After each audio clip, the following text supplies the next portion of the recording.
musidɓe fulɓe andu diine maɗa fedde heblo sukaɓe africa weltare tv takkusana yoni to ɓoggue to murtogal to seeno busoɓe to hayre mbara to hayre law to hayre gollere to juude jeeri to juude dande maayo ko on takkusan juula ha to galle ceerno adama diallo ha to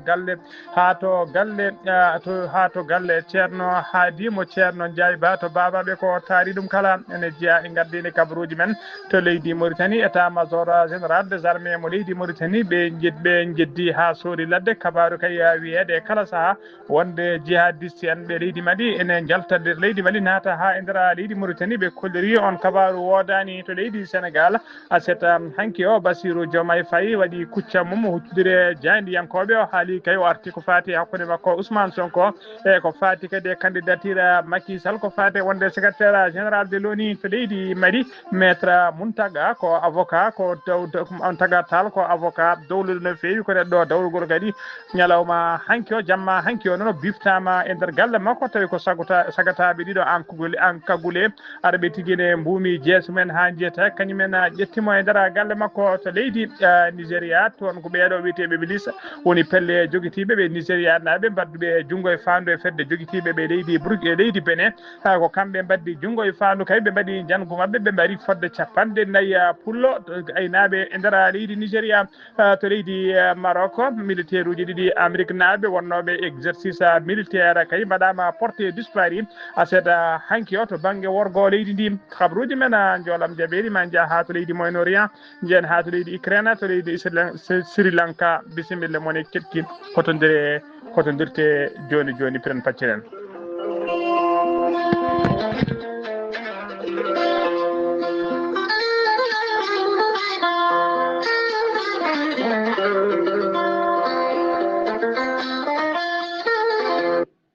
أعوذ بالله من الشيطان الرجيم الذين إذا أصابتهم مصيبة قالوا إنا لله وإنا إليه راجعون صدق الله العظيم ɓatake jaam gonɗaɗo hono musidɗo men sehil men Sar Abdoullahi Sar mo gawɗo nande dande mum e kala saaha to banggue kabaruji to banggue buudal yurmede kala ne facca sunare mum e dendagal bandiraɓe dendagal sehilaɓe guila kay tawateɓe to Dakar to leydi to Gabon ha tawateɓe tigui to juude jaaɓi kala ustugol sehil makko ɓi nene makko jaltuɗo biyetenoɗo kay Adama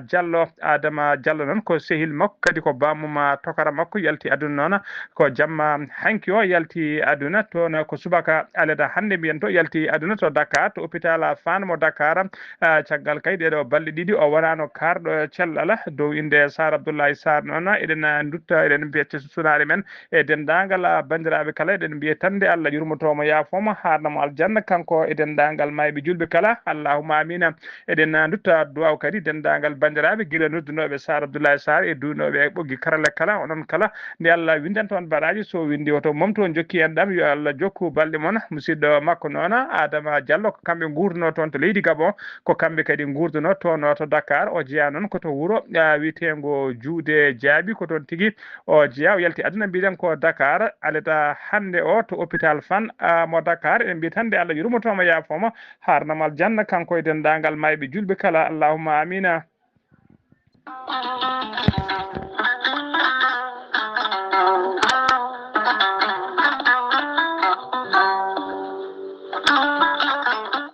an jambitowo oɗo henna ñaw jaaɗo ɓandu koyɗe musoje koppi musoji mo ƴiƴam dogata e ɗaɗi mum AVC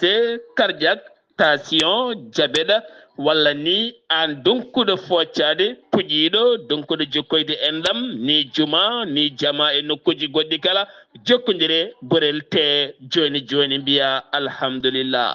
gorel te ko haako moƴƴo iwruka en tokkorji nooro ari ko wallude en e safrude en ha moni kala yiito hen hoore muɗuma ɓen jokkodirɓe e gollorgal gorel te kamɓe kala ɗe kolliti ɓe jiitimen koye mabɓe ɗo ɓe jambitanno yo gay ñabbuji cuuɗotoɗe nder ɓalli hay so tawi woni ɗi jangtonoka e ko gorel te safrata ɓe mbi'i alhamdulillah kurel te ala rewam ala effet a ittaɗen ko jamireɗa mbaɗa e ndiyam ngulɗam aɗa yara aɗa yiito hen cellal ɓandu maɗa sa yiɗi hebde hen hoolare lamde no fewi jahata koto site mabɓe internet a mbaɗa www.gorelte.com janggana hoore maɗa joni joni kala ko gorel te safrata kala sa yiɗi jokkodirde e tonggode gorel te so tawi gonɗa koto Pikine jokkodirta koye biteɗo Samba Touré mbatta ko 77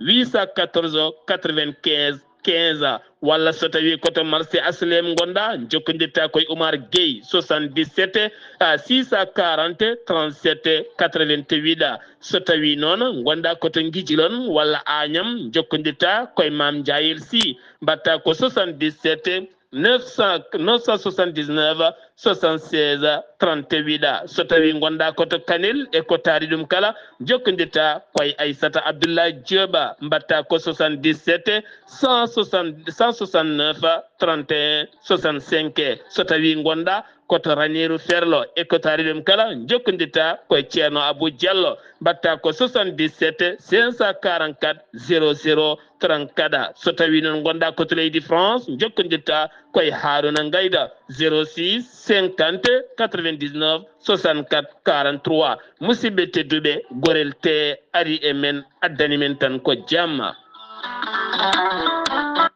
kettode kaburuji mon e demgal pulaar Afrique, Asie, Europe, Amérique, Moyen-Orient, Océanie. Jam nyalle mon musidɓe tedduɓe eɗen gone dewo tati lewru duujal hitande ujunnaji ɗiɗi e nogas jeegom habaruji mon e ɗemgal pular e sawta he ko musidɗo mon seydi Manaka Ali Abouba to karallagal ha mbawon yiide en to banggue nate e ɓosojo ko miñi men seydi men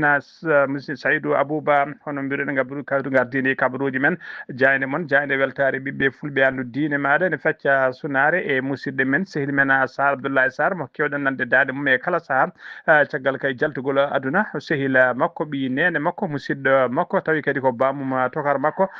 biyetenoɗo Adama Diallo noon ko musidɗo mabɓe kamɓe gurduno toon to leydi Gabon Allah artiri ɗum kadi ɗon to Sénégal ɗo to Dakar kamɓe gurduno ɗon to Dakar ha innirimo kay ɓiyum ko kañum yalti aduna subaka wendoga hande o toon to hôpital Fann mo Dakar kanko Adama Diallo noon o jeeyano tigui koto wuuro wiyetengo Juude Jaaɓi kono tigui o yalti aduna ko ɗon to Dakar eɗen pecce makko sunare pecce sunare dendagal ɓesgu makko e dendagal Juude Jaaɓinaɓe kala e juudenaɓe kala juude no didorno eɗen pecce men sunare e nde ɗo ustade nde Allah yurmotomo yaafoma harnam aljanna kanko e dendagal mayɓe julɓe kala ha joni ko leydi Mauritanie keddoɗen l'état major général des armées mo leydi Mauritanie ɓe jeddi ha suuri ladde kabaru cariɗo kay e nder réseau sociaux ji kay wiyede kay wonde jihadiste en tawateɓe nder leydi Mali e kala saaha ne tacca kay kerol naata ha e nder leydi Mauritanie ɓe koliri noon o wino oɗo kabaru kay ko kabaru mo gonɗani ko fenade woɗere coyya ɓe erima noon dendagal ɓen jomma médiaji kay e jomma plateforme uji to kabaruji caktete kala e kala saaha saktoɓe kabaruji ɗi gonɗani ha tengti kabaruji baɗi ni nde dentoɗo saabu ɗiɗo kabaruji kay ko kabaruji bawɗi jibinde fitinaji kadi kala cakto kabaruji ɗi gonɗani baɗi ni kay jomum ne wawi rewnede lawol ha tigui jibina goɗɗum ha joni ko leydi Mauritanie keɗoɗen teskama noon ɗiɗo waktuji kala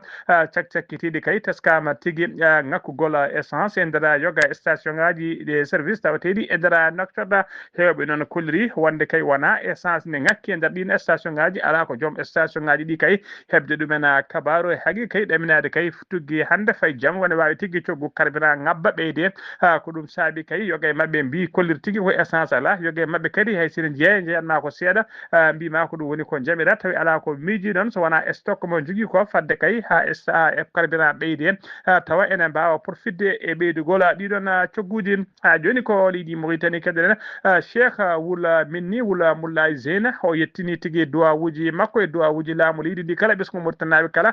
kay caggal jaltudegol aduna biyetenoɗo Moulay El Hassan Wul Zeyni Wula Abdallah Malik jaltuɗo aduna kay guila aljuma premier lewru mai hitande ujunnaji ɗiɗi e nogas e jeegom Moulay Hassan Zeyni noon wonno tigui koye tergal manggal e ketala bitegal Tazou Azuram ha joni ko leydi Mauritanie kedolen jaggal gala woni ministère de la santé mo leydi Mauritanie be kolliri tigi woni halfinaɓe ko fate kelal aade be leydi Mauritanie be kolliri tuggi sappo e tati lewru avril mayno ndu ha yetti ñalawma hanki o ɗiɗi lewru mai hitande ujunnaje ɗiɗi e nogas e jeegom sappo e jeenayi neɗɗo wonduɓe e maale kay woni ko witede symptôme damiga dadita tigi binditama e nder wuuro witengo Agjuza noon tawe tigi to banggue rewo gendi ene tawe to banggue rewo gendi Mauritanie ko maale ɗen maale noon ko ɗe maale ko noon ko maale kay mo hakkillaji kay maale kay kolliroji tigi wonde hewɓe ne gondi oɗo rafi tawi ko rafi kewi kolliroji rafiji kewɗi ha tenti noon e oɗo rafi biteɗo diphtérie ministére nde noon nde holliri tigi wonde e nder yontere mayne nde e nder ɓen tinnaɓe kay wonduɓe on rafi hen yimɓe sappo kay keeɓi cellal men caframa tigi ha kefti cellal men ha no hannirta ni yimɓe ɗiɗi noon mbaɗi tigi yimɓe ɗiɗi noon mbaɗama tigi évacué gartatama e nder Nouakchott lamorgo leydi Mauritanie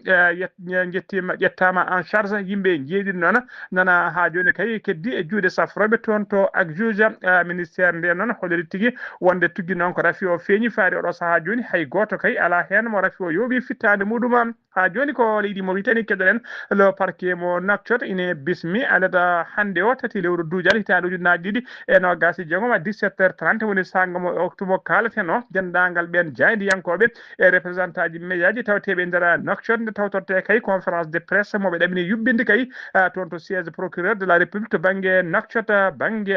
worgo woni Nouakchott sud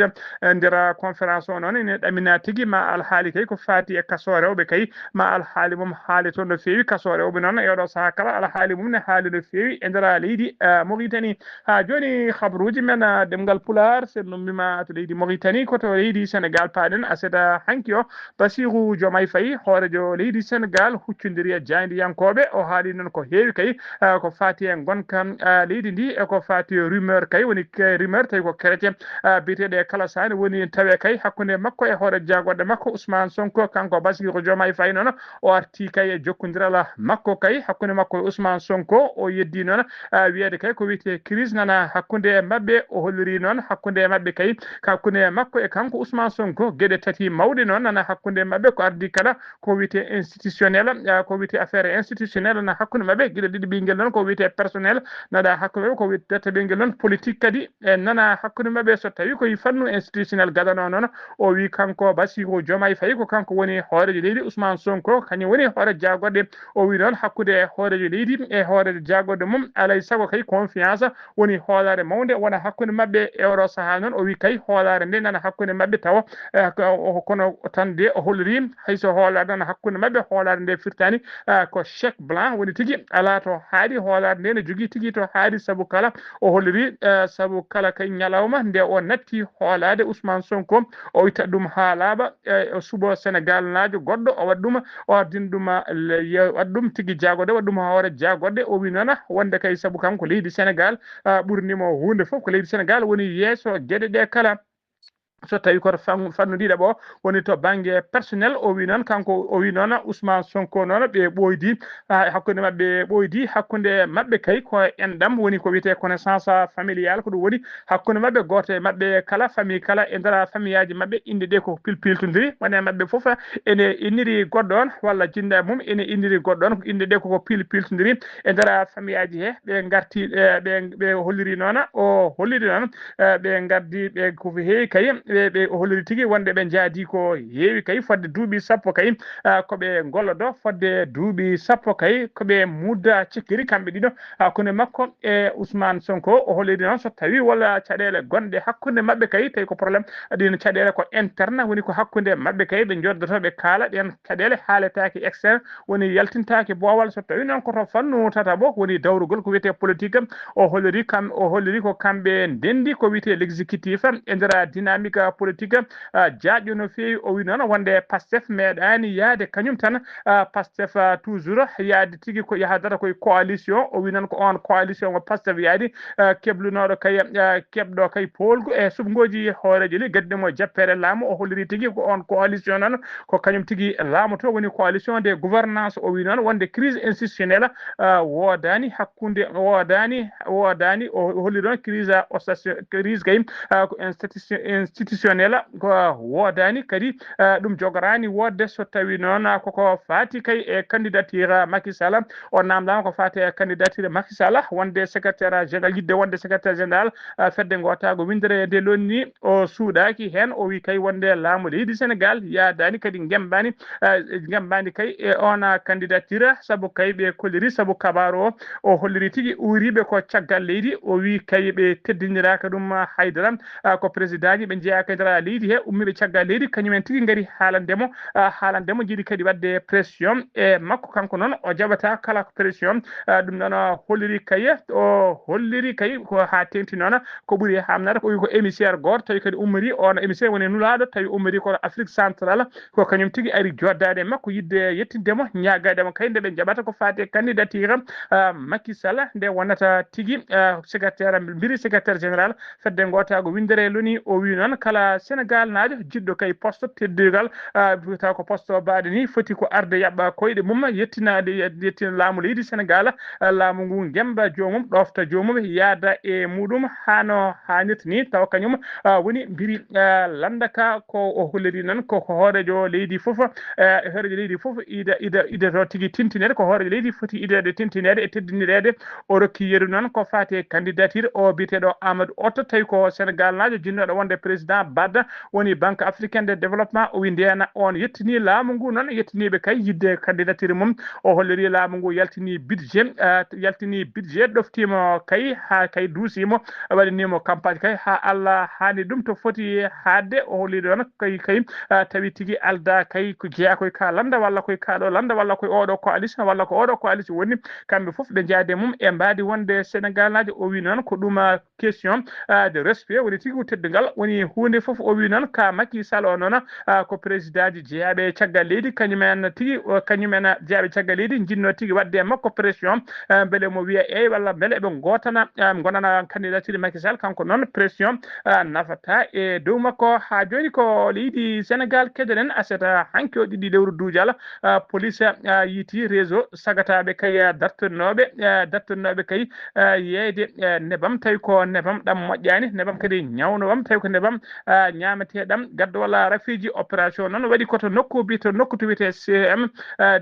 Jidda Thiaroye sagataɓe joyo nangaɓe hen ɓe tawama kay eɓe jogui foddeji stétanaji jeetati ɗi hen setana kala waɗi ujunere litre eɓe lowto ɗum e bidongaji tawi ko bidongaji kewɗi bidongaji oliɗi 20 litres ko hen ɓe gonno lowtade ɗam ɗon nebam jaaru marchandise moɓe tawra o ne qime ha million ngaji tati tawi ko franc CFA nebam ɗam noon e kamɓe sagataɓe kala e oɗo saaha joni eɓe tawe juuɗe laamu ha joni habruji men demgal Pulaar sen wima to leydi Sénégal ko to leydi Mali paɗen maître Mountaga Tall ko avocat dowluɗo no fewi ko neɗɗo dawrugol kadi o woni no tergal mangal no fewi e mouvement M5 on mouvement M5 noon e gardugol Imam Mahmoud Diggo kañumen diwno tigui Ibrahima Boubacar Keita gonɗoɗo hoorejo leydi Mali kamɓe diwno ha Ibrahima Boubacar Keita ummi e jappere laamu kene wona joni duuɓi jeegom o woni no kadi jaadiɗo militaire uji kay e oɗo saaha joni ardiɓe leydi ndi guila 2020 caggal ɗum noon o tawi tigui yidde mabɓe kay e miijo mabɓe fandare mabɓe wona gotum o watti ɗum noon sa wonti tigui crise hakkude mabɓe e kala saaha noon watti critiqueɓe ko kanko kadi ko kanko de bifta aseta hanki o kanko maître Mountaga Tall kanko bifta e nder galle makko to Bamako ko sagataɓe ɗiɗo noon anko gule woni ɓorniɓe laafaji bulaji ala ko yiyete so wona guiti man guila keptinede kañumen gaari ha e nder galle makko ƴettimo e nder galle makko eno holliri famille makko ɓe kolliri kadi wonde tigui ɓe kolliri tigui wonde famille o holliri porti plainte ko fati tigui e waɗama enlevé joom suudu makko noon yiɗino ƴettino téléphone mum yidde fodde kay e wadde vidéo kay aran ɓe no nanguirani kono noon ɓe mbawi duñde debbo ɓe mbaɗiri kutori ndolagu haaɓe tefti téléphone mum portable ɓe tefti téléphone makko téléphone ɓe jaadi hen siftinde on noon guila alarba ɓennuɗo ɗo parquet militaire koko udditi enquête mawɗo no feewi e taka janguji bannoɗi ñande aset nogas juya lewru avril e nder yoga e guure mawɗe ha e nder Bamako kala tawa ko janguji jihadiste en e fele namban noon ɓe kolliri noon e nder enquête he ɓe tawi tigui wonde yimɓe hewɓe guila militaire uji wonɓe en service e militaire uji yaaɓe retraite wondude militaire uji riwaɓe waɗaɓe radio e yimɓe dawrugol hewɓe no fewi tawama juuri mumen ne moddi hen siftinde on kadi kanko maître Mountaga Tall ko kanko woni avocat militaire uji kewɗi kay waɗaɓe radio woni ittaɓe golle men riwaɓe golle men kanko woni avocat men kanko woni kujjitintoɗo mabɓe kanko maître kadi o hollirin tigui wonde mette makko no fewi o déposi no recours aji kewɗi yesso institution caggal parti lawlaji dawrugol kewɗi pirta e nder leydi Mali ko kanko e oɗo saaha joni bifta e nder galle makko ha joni ko leydi Mali keddoɗen l'état major général mo leydi Mali ɓe kolliri e nder communiqué mabɓe wonde aseta hanki woɗiɗi lewru dujala laaɗe diwoje ɗe faama mbaɗi opération militaire pattam lemijo e nder nokku to wiyete Gourma Raouz ɓe kolliri noon ɓe jiiti toon tigui moftirgal kaɓirɗe kewɗe guila petelaji e kuure to moftete to banggue worgo ɓaɗe funnague Gourma ɓe kolliri noon ɓe mbaɗi bombardé e nder opération noon ɓe mbari hen jihadiste en hewɓe no fewi ɓe bonnaniɓe matériel logistique kewɗe no fewi ha joni ko leydi Mali keddoɗen Abdoulaye Diop kañum woni jagogal kalfinangal ko fate gueɗe caggal leydi mo leydi Mali o bismima o joddima en audience ñande aljuma ɓennuɗo premier lewru mai 2026 e ambassadeur tawi ko ambassadeur joɗiniɗo leydi Rwanda e nder leydi Mali e to leydi Dakar kala taw on siège mum tawate ko toon to Dakar biteɗo Festen Bizamana ɓe jewtidi ko heewi noon ko yidde cayi ɓeydude jokkodiral hakkude leydi ɗiɗi woni hakkude leydi Rwanda hakkude muɗum tigui e leydi hakkude leydi Rwanda e leydi Mali ha joni habaruji men demgal Pulara taplude to leydi Nigéria paaɗen to leydi Nigéria fedde joguitiɓe woni milice nigériaɓe e wondude milice leydi Benin ɓe mbaddi jangu jungo e fandu kay ɓe mbawi wadde jangu mabɓe kay fulɓe fodde 40 pullo tawi ko gaynako ɓe mbawi yoɓade pittali mumen milice aji ɗiɗɗi noon foof ene gollodo e laamu leydi Nigéria e laamu leydi Benin ɓe tuumi noon ɓe fulɓe ɓe noon ɓe tuumi ɗumen kay wonde ko kañumen dokkata information fedde jihadiste en kamɓe kabrata fedde jihadiste en witende Ansaru kamɓe dokkata ɓe kabruji jangu ngu noon waɗi ko ñande 30 lewru avril 2026 e nder état mo Niger tawi nder hakkude leydi Nigéria kabaru o noon ko aleda hande o sakta koto leydi Maroc paaɗen militaire uji ɗi Amérique naɓe jeeyanoɓe kay e waɗannoɓe exercice international inniraɗo africaine Lion 2026 ko majjuɓe melew kay e nder ko majjuɓe melew woni porté disparu guila aseta hanki o to banggue worgo leydi Maroc ko ronkaɓe yitede takkusana juulama ha toon to galle ceerno Abdourahmane galle ceerno jahatu galle ceerno ha to galle ceerno Abdourahmane Dia to PK 8 Nouakchott kon takkusan juula ha to galle ceerno si to Jawaldi Mango ha to galle ceerno Yaya Ba to Richard to galle ceerno Yaya Ba to Richard Toll ko on takkusan juula ha to galle ceerno Amadou Tijane Alpha Mamma Siri Ba to kay haydi moderne ha to galle Sama Sakala habruji men jolam jaɓeɗi koto Moyen-Orient paaɗena Donald Trump kañum woni hoorejo dowlaji dentuɗe Amérique o holliri ɓoyata waɗa haalande makko kay ko fate plan de paix woni kay miijo ƴettago plan de paix kay no jaam artiri hakkude mabɓe e leydi Iran kono de o wi wonde kay o sikkani so tawi ma pamodiral heeɓe hakkude mabɓe kay hakkude leydi ɗiɗi woni hakkude leydi Iran e takkude mum e dowlaji dentuɗi Amérique aleda hande o 3 lewru mai fedde kay fedde leyɗe renduɓe kay fedde leyɗe taw ko renduɓe kay addoɓe fedde renduɓe fedde kay taw ko leɗɗele nawoɓe joguiɓe gaz carburant kay yewɓe carburant caggal leydi woni import exportateur de carburant de pétrole ndena fedde noon ɓe kolliri tigui ɓe joddima ɓe kawri eɓe ɓeyde quota taw ko quota production waɗi tigui koɓe jaltinta e pétrole koɓe ciggoto pétrole kala ñalawma ɗum noon koye nder lewru juin dara toon ɗum ɓe kawri noon e nder lewru juin kala ñalawma kay ɓe kawri kay ɓe tira fodde temedere capanɗe jeetati ujunere